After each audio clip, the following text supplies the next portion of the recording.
సుజాత, నేను నిన్ను గొప్పగా చూసుకోవాలనుకున్నాను, చూసుకోలేకపోయాను. కనీసం నీ బిడ్డలనైనా గొప్ప స్థానంలో నిలబెట్టి నిన్ను సంతోషపెట్టాలనుకున్నాను. ఆ అవకాశం చిన్నోడు నాకు ఎప్పుడూ ఇవ్వలేదు. వాడొక్కడూ ఏమైపోతాడా, వాడి విషయంలో నీ ముందు నేను తలదించుకోవాల్సి వస్తుందా అనే దిగులు పడేవాణ్ణి. కానీ ఈరోజు వాడొక బిర్యానీ మాస్టర్ అయ్యాడు. వాళ్లని కొడుతూ వీళ్లను కొడుతూ తాగుతూ తిరుగుతూ ఉండడం కంటే ఏదో ఒక పనిలో పడ్డాడు, అది చాలు కదా. కానీ వాడు ఇలాగే ఉండాలని మనం కోరుకున్నా వాడుండడు. కనీసం అలా అయినా ఉన్నాడని తృప్తి పడ్డం తప్ప మనం చేయగలిగిందేం లేదు. ఇదే నా స్థానంలో నువ్వు ఉంటే వాణ్ణి క్షమిస్తావా? తల్లివి కదా, క్షమిస్తావేమో. కానీ నేను మాత్రం వాణ్ణి క్షమించలేను.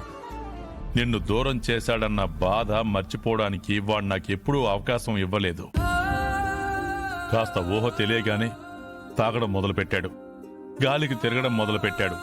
ఇంట్లో ఉండడం కంటే వీధిలో ఎక్కువ ఉండడం వాడికి అలవాటైపోయింది. తాగి యాక్సిడెంట్ చేసి ఆ కుటుంబాన్ని అనాథల్ని చేశాడు. బలవంతంగా ఒక ఆడపిల్ల మెళ్ళో తాళి కట్టి ఆ అమ్మాయి జీవితాన్ని నాశనం చేశాడు.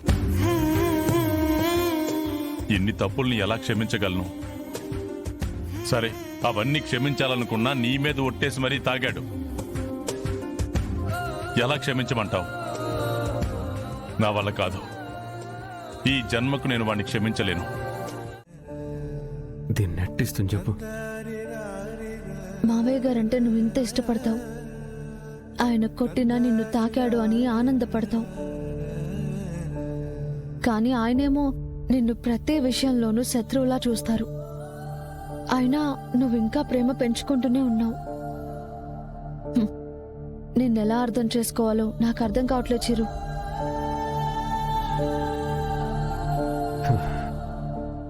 కొట్టినాడనో తిట్టినాడనో వద్దనుకోవడానికి ఆయన పక్కింటోడో పరాయోడో కాదు, ప్రాణం ఇచ్చినోడు. పదమా పద. పర్లేదమ్మా, నా దగ్గర చిల్లర లేదు, ఉంచుకోండి. వద్దులేమ్మా, నాకు చిల్లరివ్వు, నాకు చాలు. అయ్యో ఇవ్వమ్మా.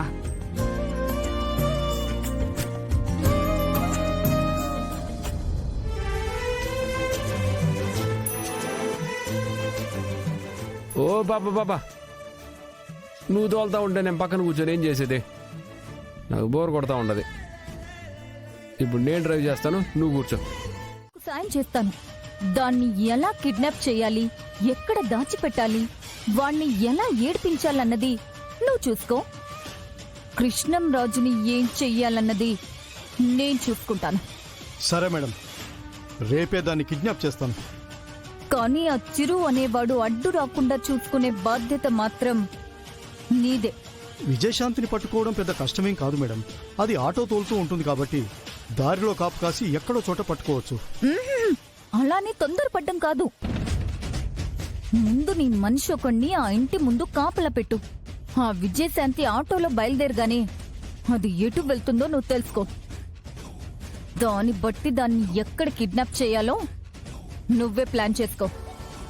అది మన గుప్పెట్లో ఉందంటే ఆ చిరుగోడు పిచ్చోడైపోతాడు. ఆ కృష్ణంరాజు అనేవాడు అడ్రస్ లేకుండా పోతాడు. సరే మేడం, మీరు ఆ పని చూసుకోండి, నేను వాళ్ళిద్దరి సంగతి చూసుకుంటాను. చూసావంటయ్యా, నీకోసం నా కూతురు ఎంత కష్టపడుతుందో. ఆడపిల్లకి ఇవన్నీ అవసరం అంటయ్యా. నిజమే మేడం, నా కోసం మేడం గారు చాలా కష్టపడుతున్నారు. నా పగని మేడం గారి పగలా తీసుకున్నారు. అందుకే మేడం గారంటే నాకు చాలా గౌరవం. సరే సరే, ఇది పొగుడుకోవాల్సిన సమయం కాదు. ఎక్కడ ఎలాంటి పొరపాటు జరగకుండా పనిచేయాల్సిన సమయం. ముందు వెళ్ళా పనిచేయిపో. అలాగే మేడం.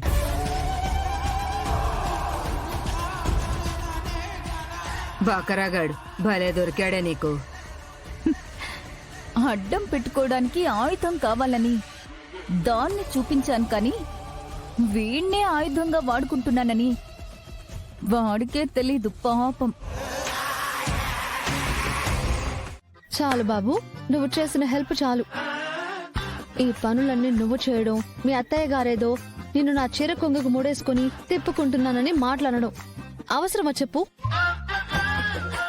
నా పనులు నేనే చేసుకుంటాను, నీ పనులు నువ్వు చేసుకో చాలు. అట్ట కాదులే పాప, ఇప్పుడు నువ్వు ఉండవు. పగలంతా ఆటో తోలి కష్టపడతా ఉండవు, వంట చేసి పెడతా ఉండవు. అవి కాక ఇవన్నీ ఏడ చేస్తావు చెప్పు? ఈ పనులన్నీ ఆడవాళ్లకు కష్టం కాదు, ఇష్టం. ఇవి చేయడం వల్ల ఆరోగ్యానికి మంచిదే కానీ చెడేమీ కాదు. ఈ పనులు కూడా చేయకుండా చేసి నా ఆరోగ్యం పాడు చేయకు. ఓ పాప, ఏమంటుండవు? నీ ఆరోగ్యం పాడు చేయడం ఏంది?